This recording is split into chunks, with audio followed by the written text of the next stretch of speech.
Breaking news from the Alert Center.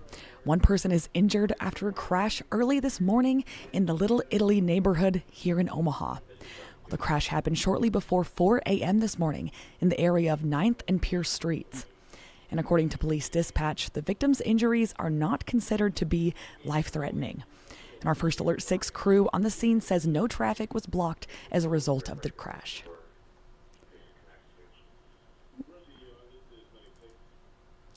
All right, more breaking news. One person is in the hospital after a shooting in North Omaha last night. Well, Omaha police officers responded to this shooting near 31st and Parker Streets. That's just after 11 p.m.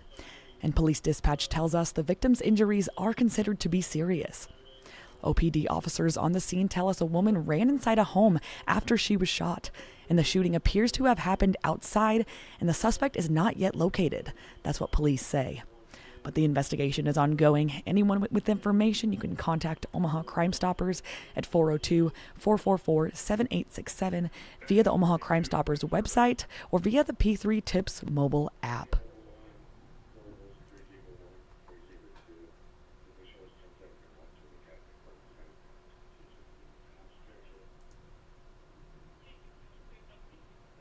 Well, good morning, everyone, and happy Wednesday. My name is Elena Riley. Thank you very much for joining me here at the Alert Center, where we go over all of our top headlines every weekday morning. So let's head into more.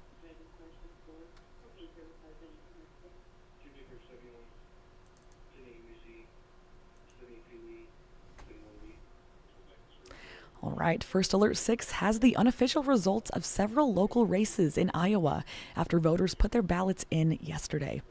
In Pottawatomie County, Council Bluffs voters cast ballots for mayor and 2 city council members.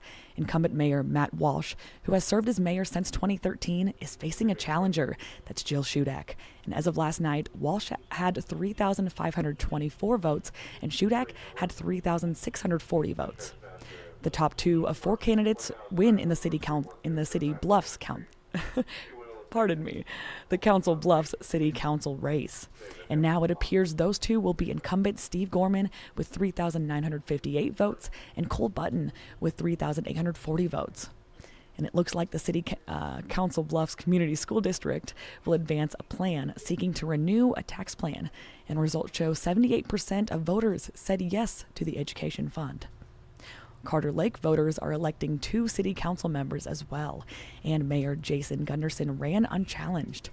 Incumbent Victor Skinner has a narrow lead with 344 votes, Matthew Seminar has 338 votes, and incumbent Jacqueline Wall has 337 votes.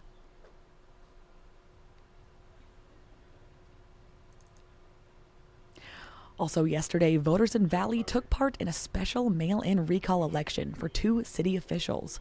According to unofficial results yesterday evening, the city will have a new mayor and council president. Results show 763 voters supported recalling Mayor Cindy Grove, and 732 supported recalling City Councilman John Batcher. A petition for the special election was filed back in August with the required number of signatures, and the recall is decided by a simple majority.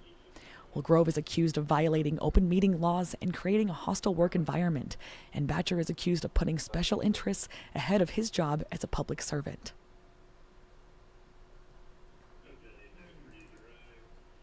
Well, today is the last day to participate in Omaha's week-long city-led food drive for non-perishable items. Officials say they've received more than 8,700 pounds of food. Wow, that is awesome. Great job, guys. Well, this food will benefit the Food Bank for the Heartland, and almost 30 sites across the metro have taken these donations. The drive began after the Nebraska Department of Health and Human Services shared that it would pause SNAP benefits, and many families are struggling to put food on the table amid the government shutdown. Well, Mayor John Ewing Jr. announced the effort Omaha leads and feeds in a news conference last Wednesday, and he tells First Alert 6 he is working out plans for another citywide food drive. Of course, you can always give to those food drives as well going on your local food pantry.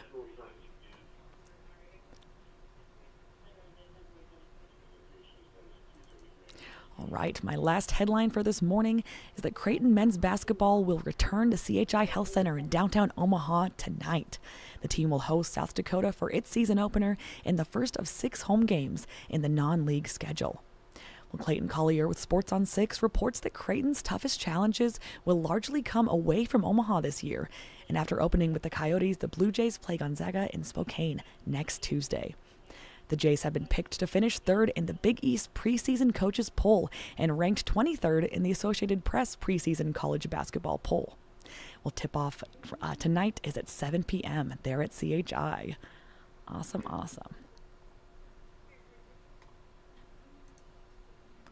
All right, we'll head here to our website at First Alert 6, where we can find all of these top headlines here. This is 6 Things You Need to Know. It's Wednesday, November 5th. I bring this web story to you at about 6 a.m. every morning on the weekday, as well as this live stream here to talk over these headlines at about 8 a.m.